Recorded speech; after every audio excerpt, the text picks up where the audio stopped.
Hi, Leigh. How you doing today? I'm good. You doing good? Yeah, okay, I guess. You guess?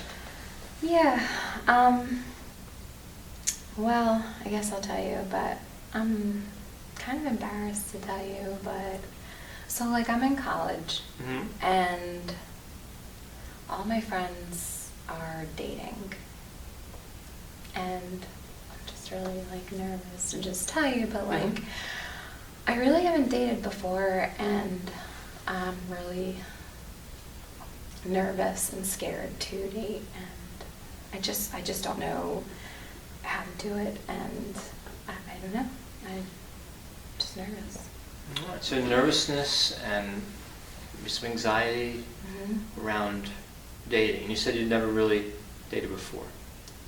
No, not really. I mean, I just was never,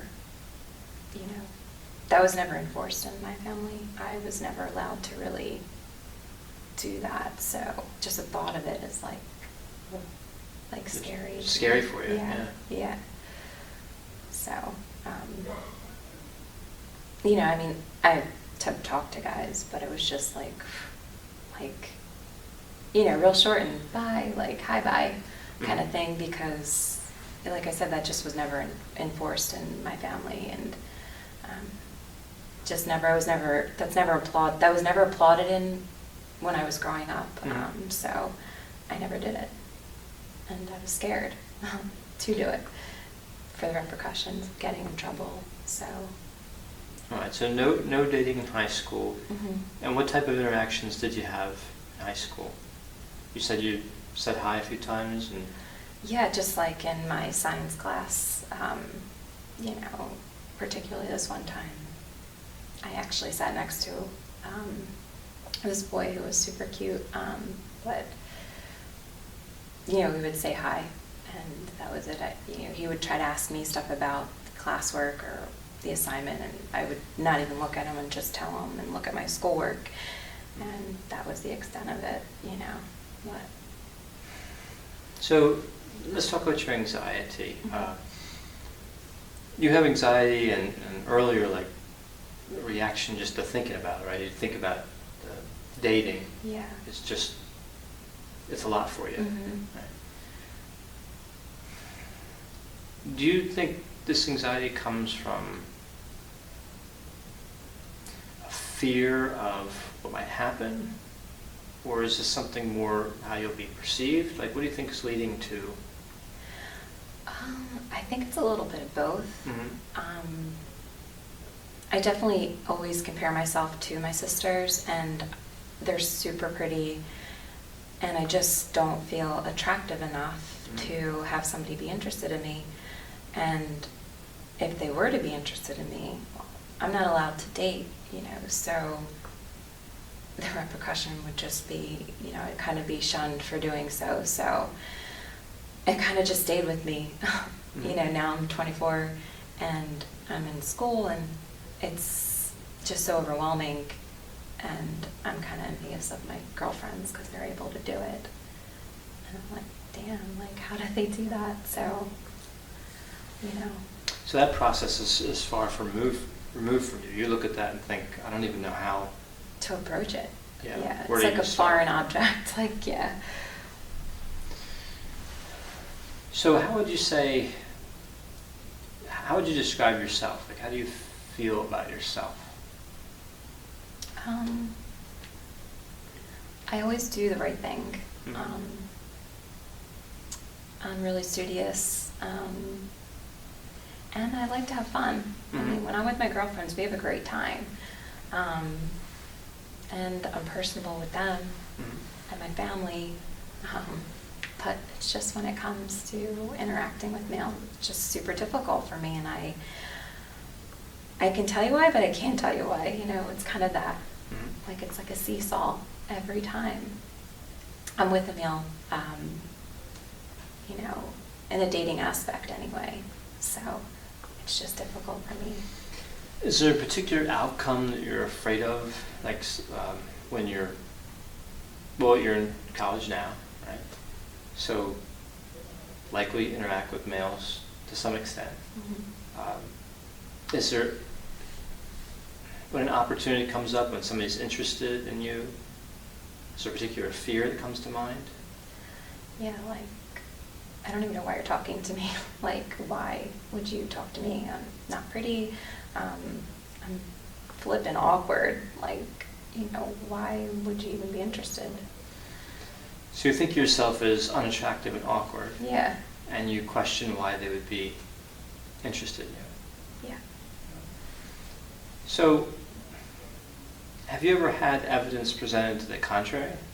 Like people who thought you were attractive and not awkward? Well, yeah, I mean, yeah, like, people have told me that I'm pretty and,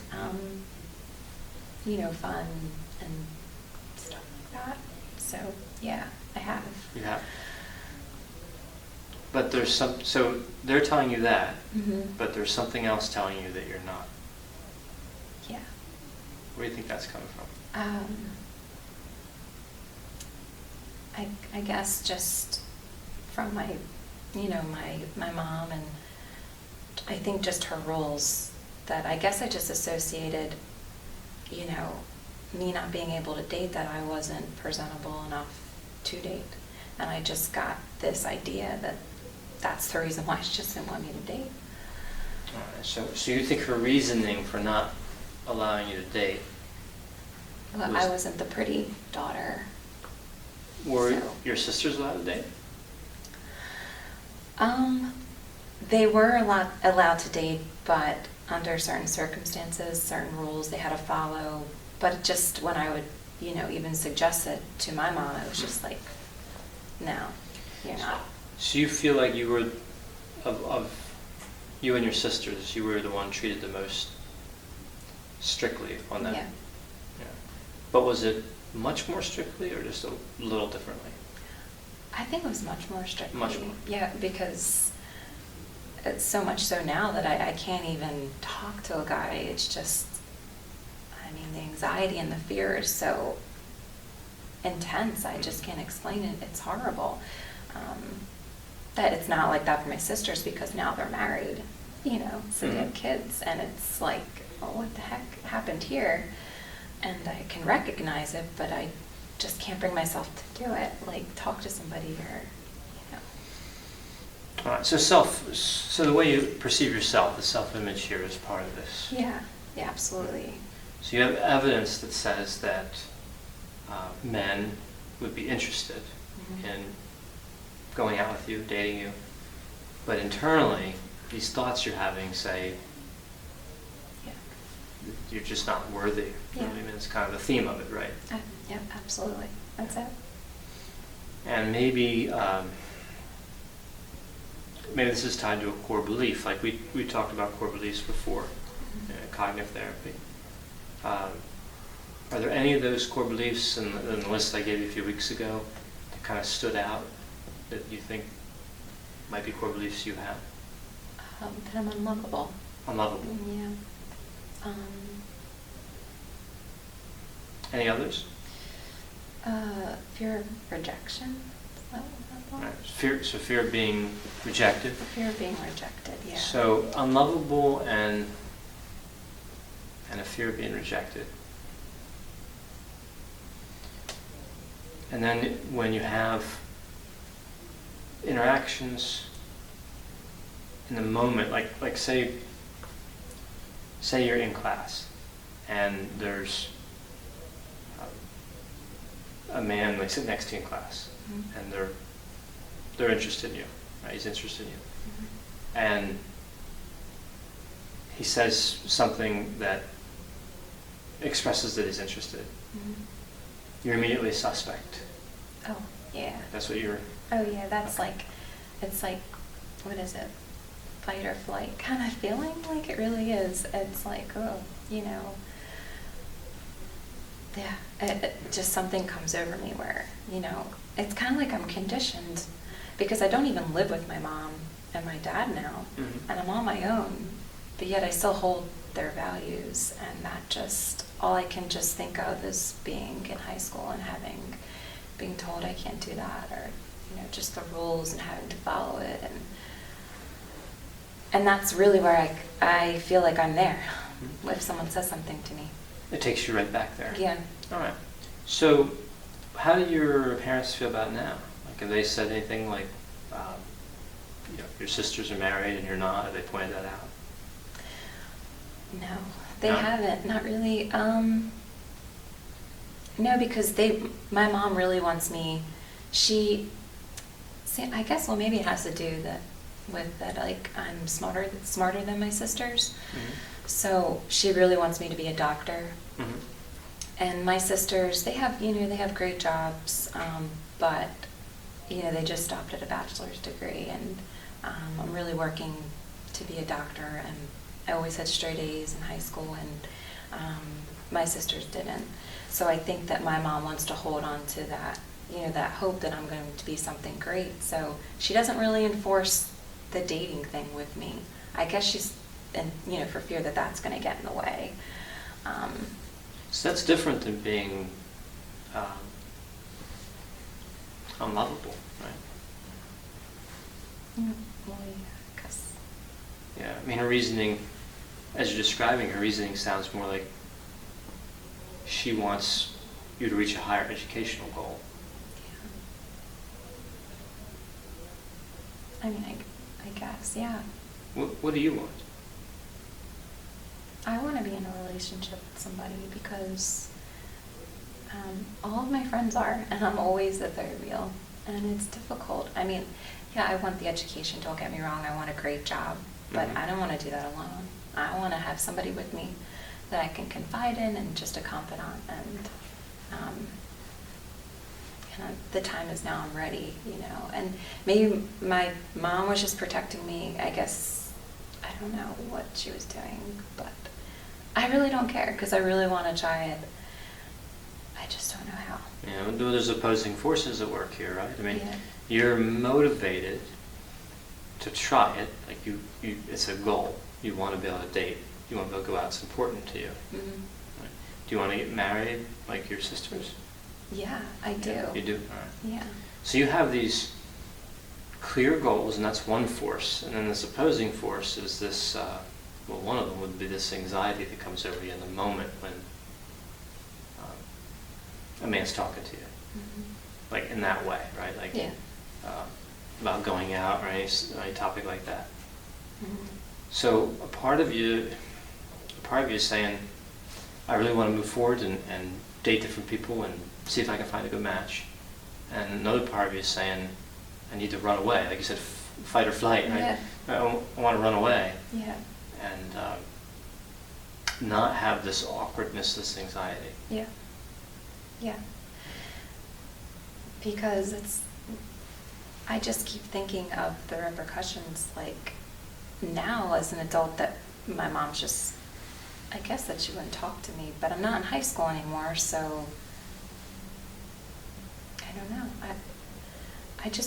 I honestly don't know what the conversation would be like if I talked to a guy that I was interested in, or if the guy was interested in me. I mean, because I came to the realization, and my friends have helped me with this, that I am in college, I am an adult now, and, what my mom thinks is what she thinks. Now it's just me being in front of a male that I'm attracted to, that I want to go out with. Mm-hmm. And what you said is you don't know what would happen. Right? So you don't know that it would be bad. You don't know that it would be a bad experience.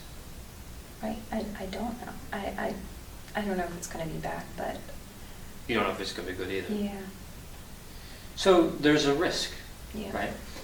So in this situation you're in, if you can get through that anxiety and have a conversation, Mm-hmm. it could end up where things went very well, or it didn't. Right.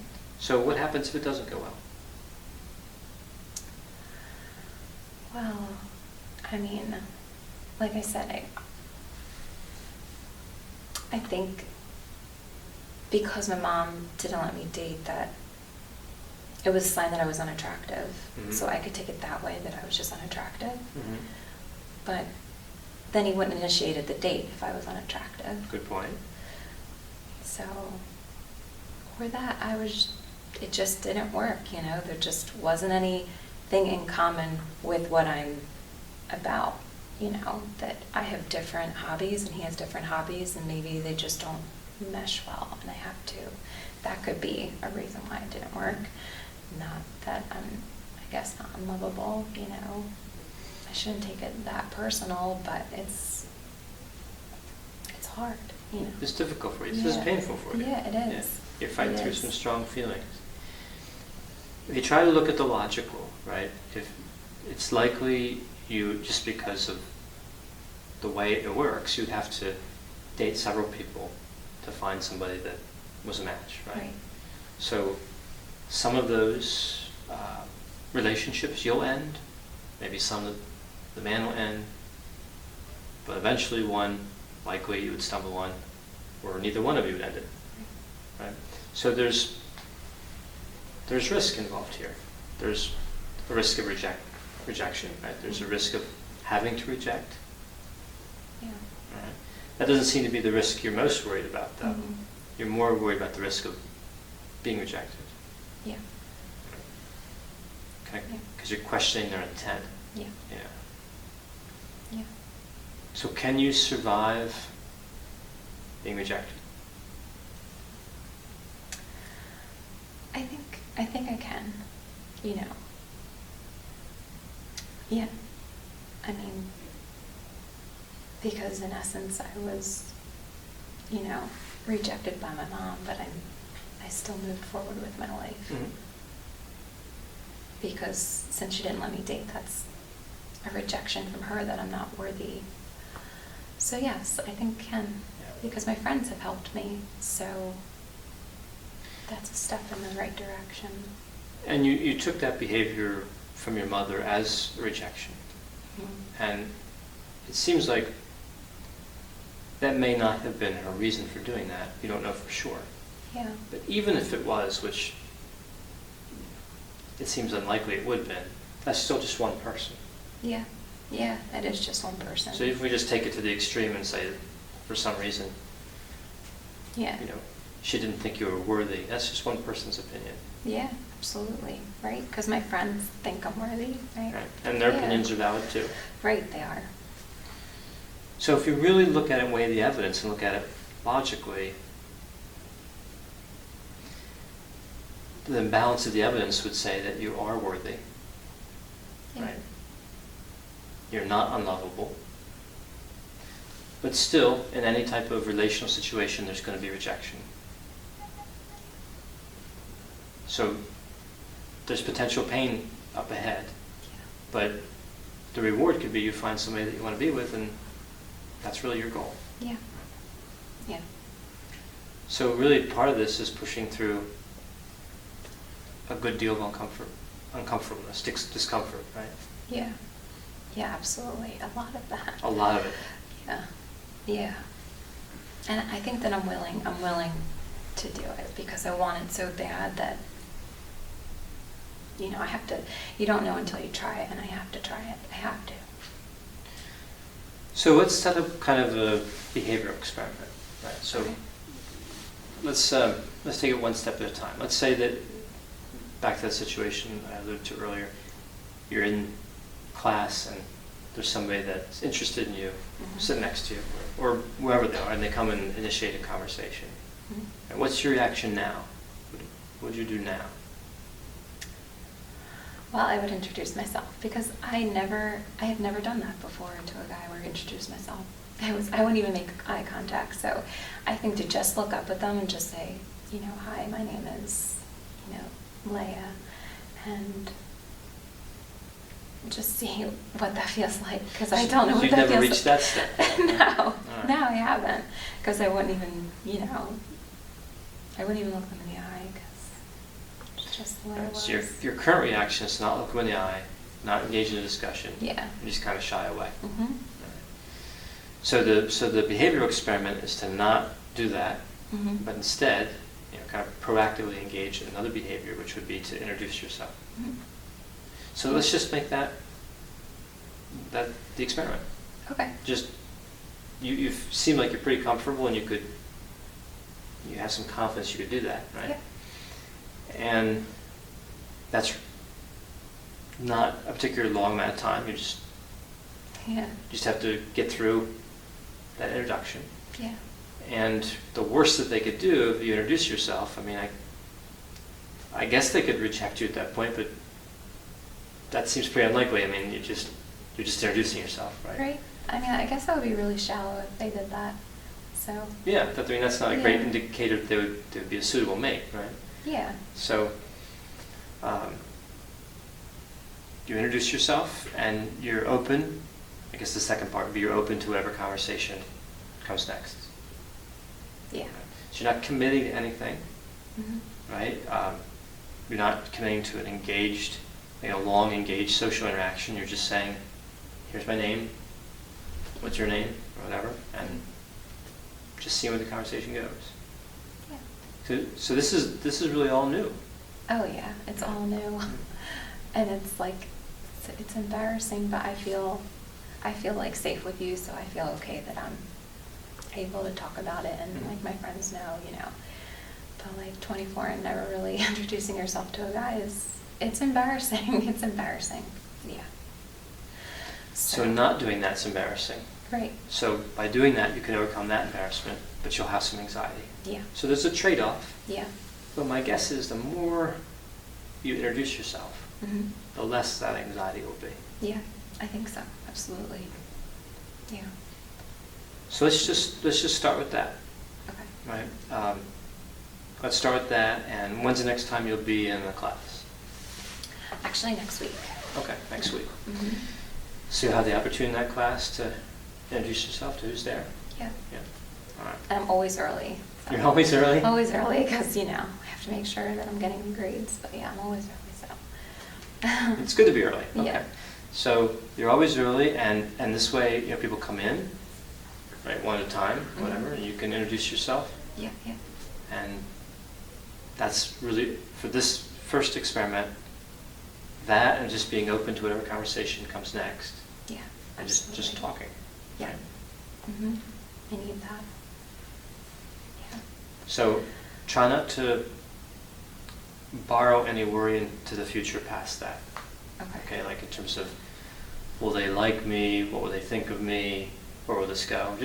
Just focus on the introduction and the conversation. Yeah. And try to enjoy that. I know there's some anxiety with it, certainly, Mm-hmm. a lot, but try to enjoy that experience and try to look at it as a victory. It's an important step for you to overcome this initial contact fear. Yeah. Right? So if you can get through that, possibilities are wide open. Yeah. Yeah, absolutely. Because it would be a victory. Kind of like peeling off layers from like my adolescence. Yeah, I guess it would be. All right. So as you're doing this behavioral experiment, Mhm. I want you to keep track of some cognitive things if possible. Okay. If you don't, we'll work on it later. But I want you to try to be aware of what you're thinking through the process.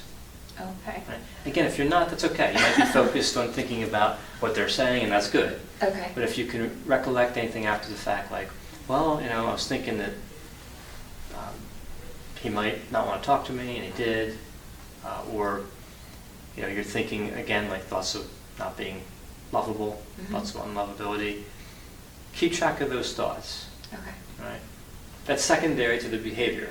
Introduce yourself and have the conversation if one happens. Mhm. But if you can also maybe note some of those thoughts, the best time is right after, like the conversation's over. Okay. Just quickly write them down, Okay. like kind of what happened, Right. and what you're thinking, and to extent, some extent, what you're feeling if you remember that.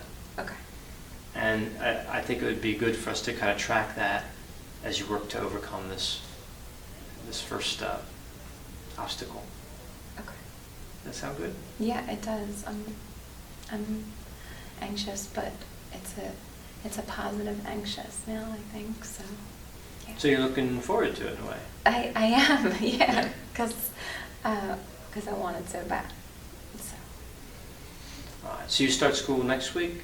I do. All right. I do. And I'll see you in a week,